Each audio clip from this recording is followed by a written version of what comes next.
For as long as humans have existed, we've had a fascination with the past, trying to understand where we came from by studying the bones that lived millions of years ago. And this interest has led to a surprisingly lucrative market. In fact, it's estimated that the global paleontological market will be worth over $328 million by 2027. But is all this digging around in the dirt good for something, or is it just a bunch of old bones? Let's find out. It's me and you're watching this channel.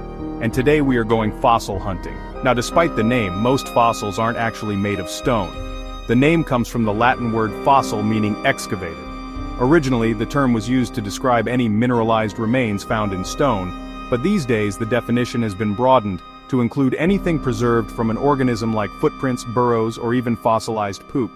But today we're specifically looking at body fossils, which are the preserved remains of the actual body itself. Now, we don't know exactly how long fossils have been around, but the earliest evidence of animals being deliberately collected for study dates back thousands of years to ancient Greece and Rome. However, the field of paleontology really took off during the 19th century with the discovery of many prehistoric creatures like dinosaurs and ancient humans.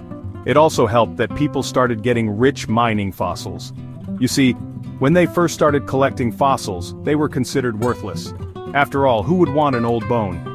That was until the world's first dinosaur was discovered in 1842 and immediately sold for $10,000. Since then, the price of fossils has skyrocketed, and in recent years a single fossil has even sold for more than $1 million.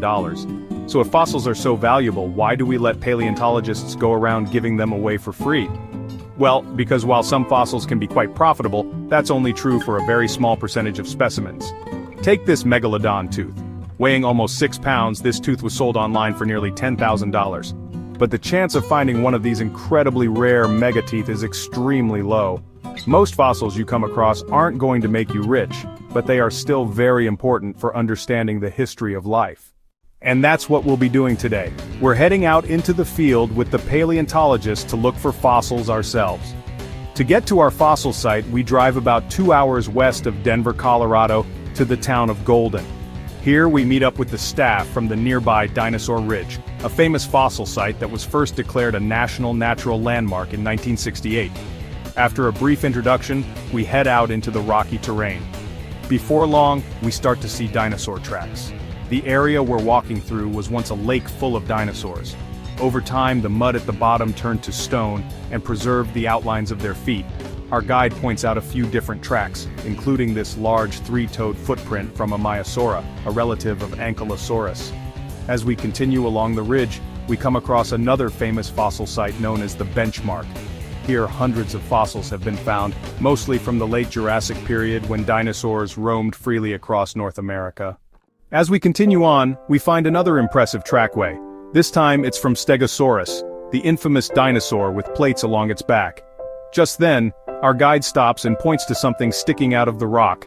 At first it looks like just another rock, but with a closer inspection, we can see the outline of a bone.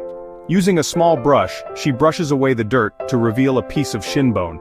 She tells us that she's pretty sure it's from a Camptosaurus, a herbivorous dinosaur with a huge gut for fermenting plants.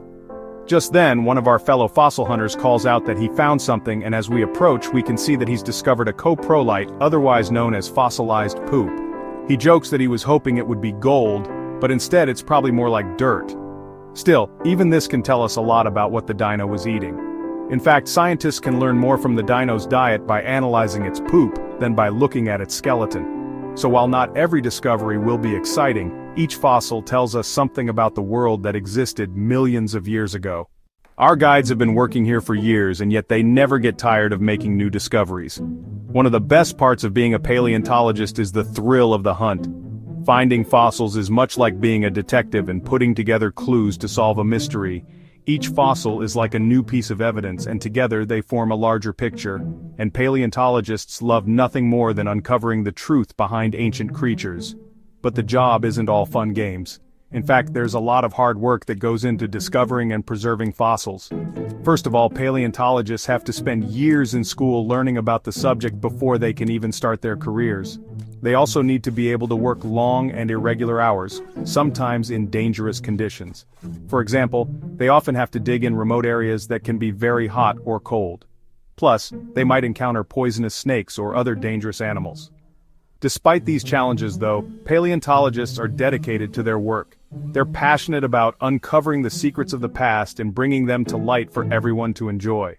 The work can be extremely rewarding. For example, in 2014, a team of paleontologists in Canada discovered a dinosaur that was so well preserved it still had feathers attached to its body.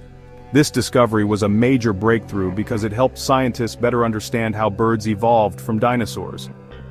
There are many other examples of amazing discoveries that have been made by paleontologists, and it's likely that even more discoveries will be made in the future. After a few more hours searching for fossils, it's time to head back to the car. While we didn't find anything particularly valuable today, we did learn a lot about the ancient creatures that used to roam this area. If you're ever near Golden, Colorado, we highly recommend checking out Dinosaur Ridge and taking a tour with these awesome guides. Now we're heading to a local restaurant for some food before hitting the road for home. As I think back on the day, I'm reminded of just how amazing our planet is. The Earth is filled with so many amazing creatures and places that it never ceases to amaze me. From the towering redwood trees to the colorful coral reefs, the Earth is truly a beautiful place, and I feel so lucky to have the opportunity to explore it. I hope you enjoyed coming along with us on our fossil hunting adventure. If you did, be sure to stay tuned for more videos like this one. Thanks for watching.